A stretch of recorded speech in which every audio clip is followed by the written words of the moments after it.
Fala galera, sejam bem-vindos ao canal, e para mais uma história de terror. Se gosta desse tipo de conteúdo, não deixe de se inscrever no canal e deixar aquele like e ativar o sininho para receber notificações de novas histórias. Então vamos para mais uma.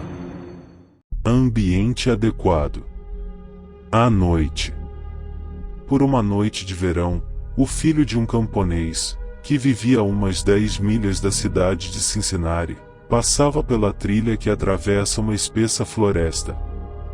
Perderá-se procurando umas vacas extraviadas e à meia-noite se encontrava muito longe de casa, num lugar inteiramente desconhecido para ele.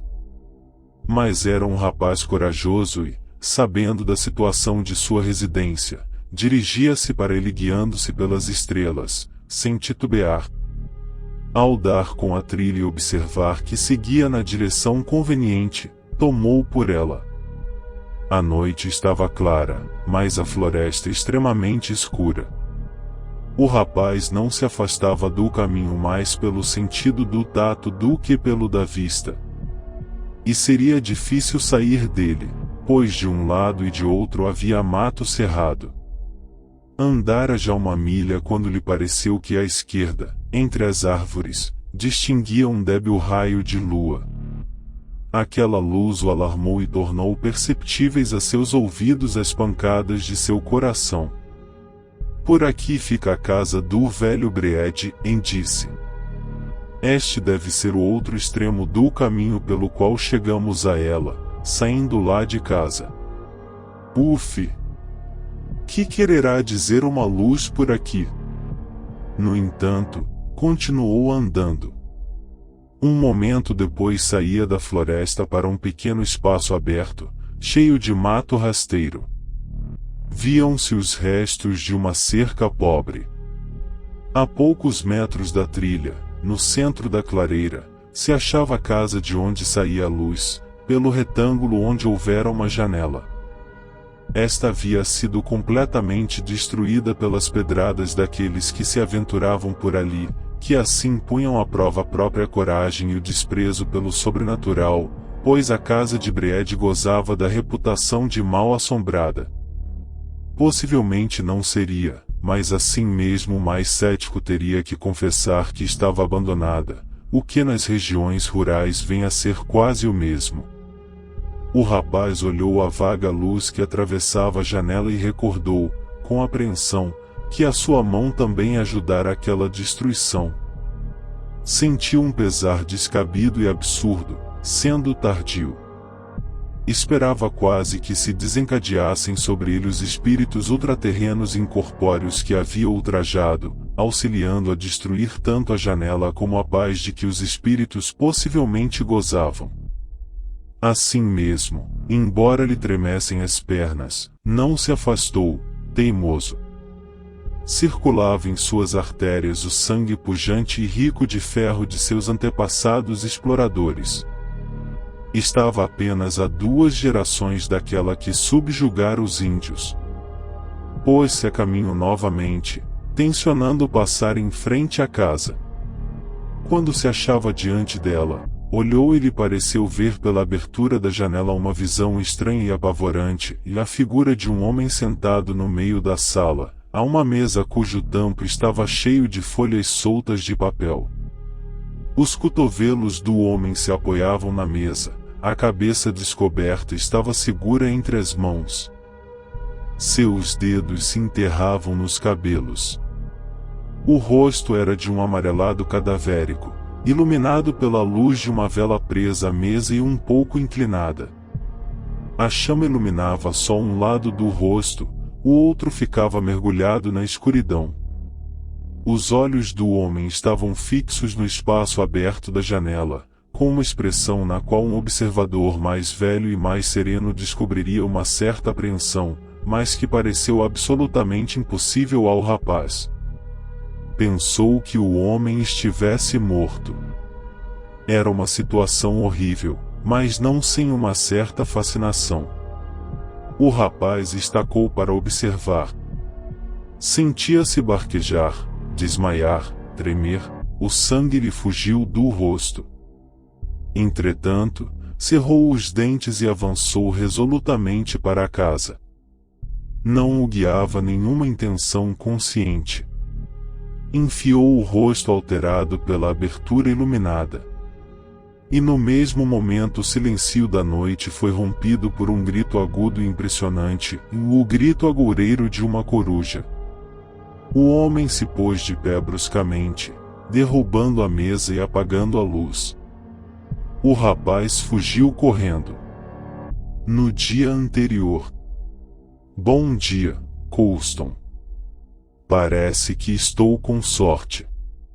Dizes sempre que os meus elogios aos teus trabalhos literários são simples cortesias, e aqui me tens preso à leitura do teu último conto, publicado pelo Mensageiro. Se não fosse a tua mão no meu ombro, ainda não teria voltado a mim o prazer que dedico, ou poderia derivar, do teu conto. Numa grande medida. Permite-me que te pergunte se gostarias muito da tua primeira refeição feita neste bonde em que estamos. Imagina que o fonógrafo estivesse tão aperfeiçoado que pudesse te dar uma ópera inteira, o canto, a orquestração e tudo. Achas que terias muito prazer se o pusesses a funcionar em teu escritório nas horas de trabalho? Dás acaso importância à serenata de Schubert quando a ouves tocada por um italiano andrajoso num ferry matinal? Estás sempre pronto e disposto para o prazer? Conservas sempre todos os estados de espírito para qualquer solicitação que te seja feita? Dás-me licença de que te observe que o conto que me fizeste a honra de começar a ler, como simples meio de esquecerem o desconforto da viagem, é um conto de assombrações. Bem, e daí? Homem! Não terão os leitores deveres que correspondam aos seus privilégios? Pagaste 5 centavos por esse jornal. É teu. Tens o direito de lê-lo quando e onde te aprouver. A maioria da matéria que contém pode ser lida a qualquer hora, em qualquer lugar, em qualquer estado de espírito. Muito do que há aí precisa ser lido quente, pelo sabor da novidade. Mas o meu conto, não. Não se trata da última notícia sensacional da Espectrolândia. Ninguém necessita de andar ao par do que acontece no mundo dos espectros. É uma leitura que pode esperar que te ponhas em estado de espírito para apreciá-la, o que respeitosamente sustento que não pode acontecer num bonde barulhento, ainda que fosses o único passageiro. A solidão não é o único requisito a desejar. O autor tem direitos que o leitor deve acatar. Um exemplo específico? O direito à atenção total do leitor. Negá-lo é imoral. Dividir a tua atenção entre a obra, os ruídos do bonde e o aspecto das ruas é uma injustiça grosseira.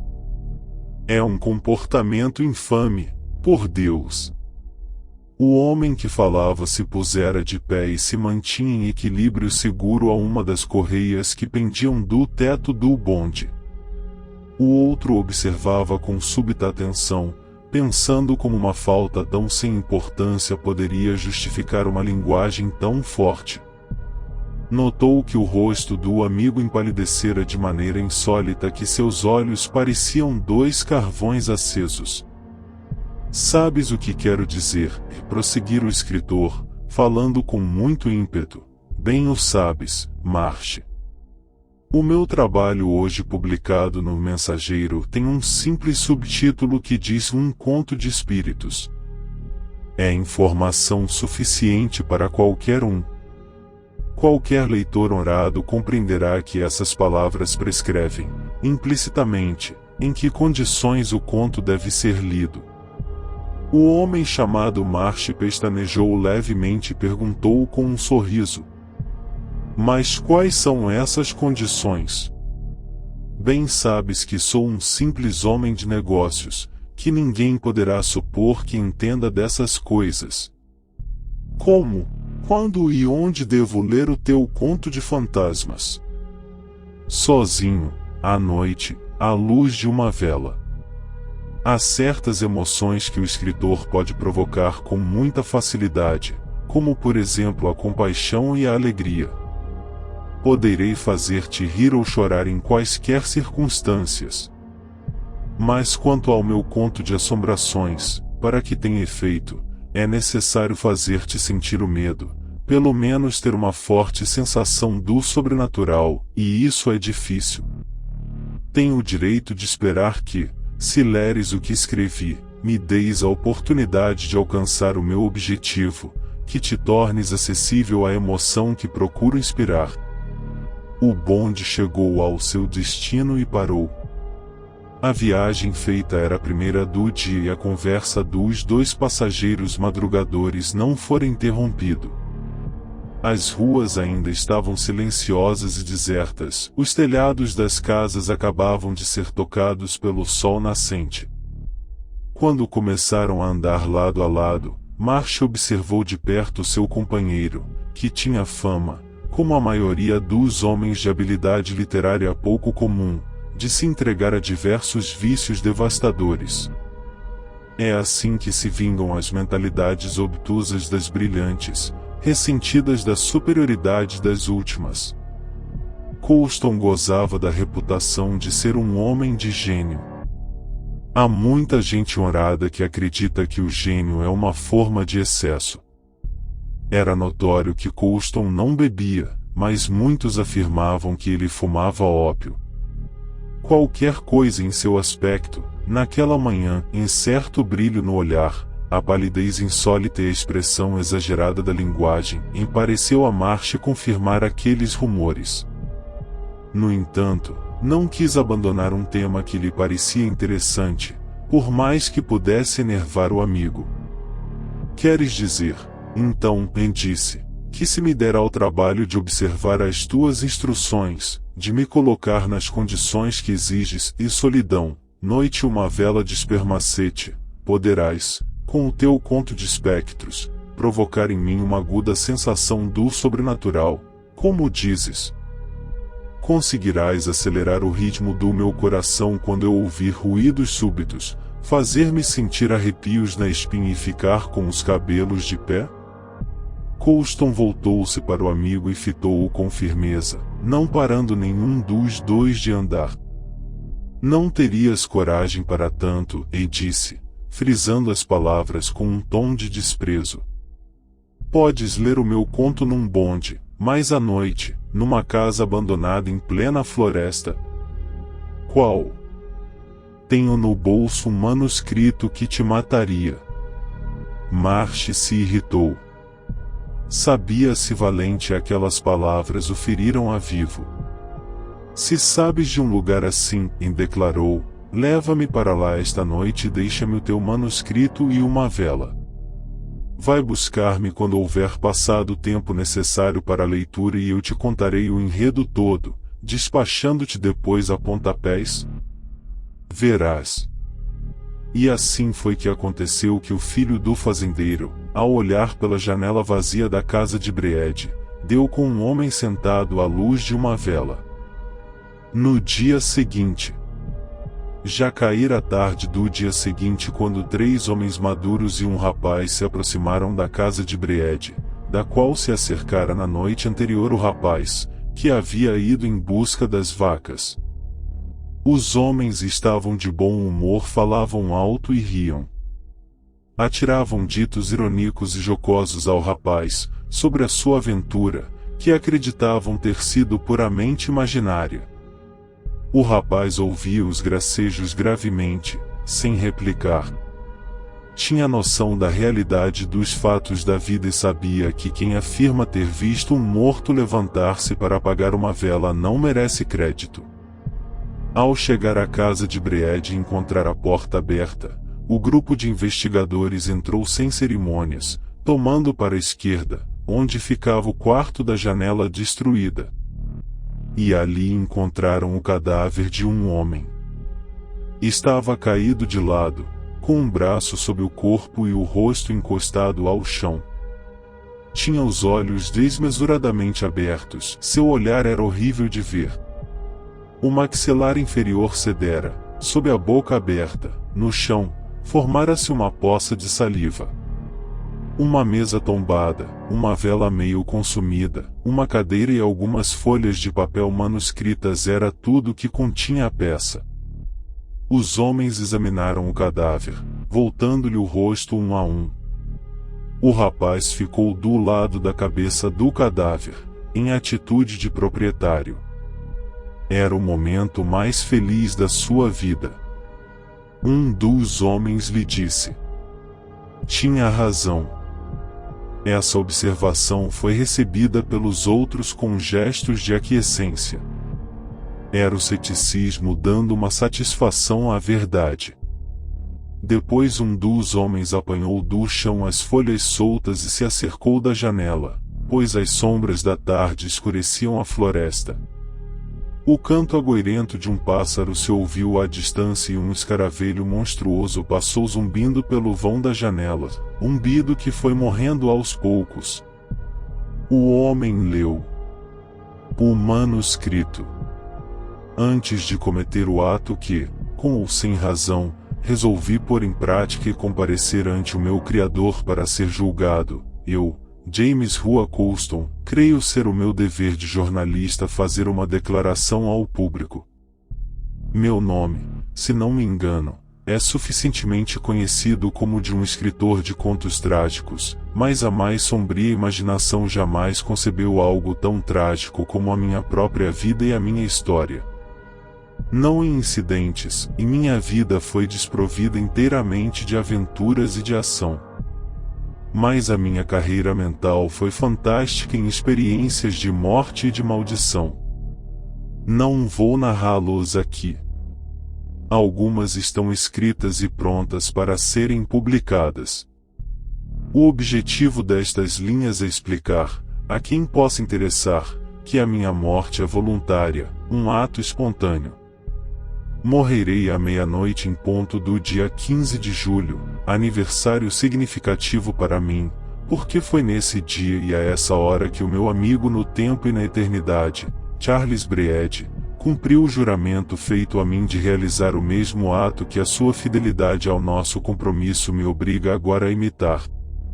Suicidou-se na sua pequena casa da floresta de Coppeton. Sobre a sua morte foi feito o veredicto de um caso de alienação temporal. Se houvesse declarado durante as investigações tudo quanto sabia, teriam dito que eu estava louco. Seguia-se um trecho, evidentemente grande, que o homem que lia em voz alta passou a ler para si. Mas leu o final para todos. No entanto, resta-me uma semana de vida para resolver os meus assuntos temporais e preparar-me para a grande transformação. É mais do que suficiente, pois tenho pouco a fazer e há 4 anos a morte é para mim uma obrigação imperiosa.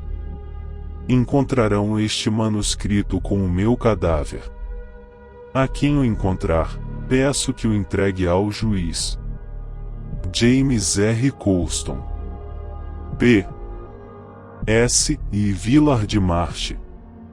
Neste dia fatal, 15 de julho, entrego-te o presente manuscrito para que o abras e leias nas condições combinadas e no lugar por mim designado. Abandono a intenção de conservá-lo comigo para explicar as circunstâncias da minha morte, que não são importantes, servirá para explicar as circunstâncias da tua. Irei te buscar durante a noite para ter a certeza de que leste o que escrevi. Conheces-me o bastante para ter confiança. Mas, amigo, irei depois da meia-noite em ponto. J.R.C. A leitura do manuscrito, uma vela fora trazida e acesa. Quando terminou de ler, o homem levou, silenciosamente, o papel à chama e, apesar dos protestos dos demais, segurou até que o manuscrito fosse reduzido a cinzas.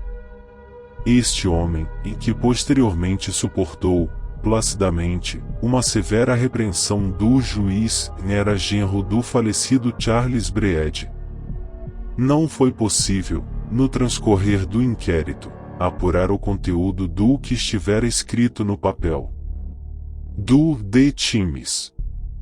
Ontem, os comissários da Chefatura de Insanidade encaminharam ao asilo o Sr. James Rua Colston, um escritor de alguma reputação local e colaborador do Mensageiro.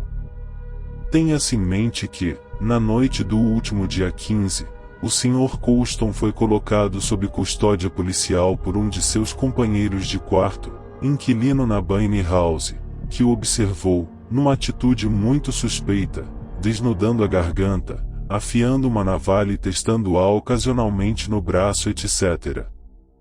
Ao ser entregue à polícia, o infeliz resistiu desesperadamente e, desde então, tem estado tão violento que foi necessário mantê-lo encerrado numa camisa de força. Os nossos outros estimados escritores contemporâneos continuam, em sua maioria, à solta. Fim.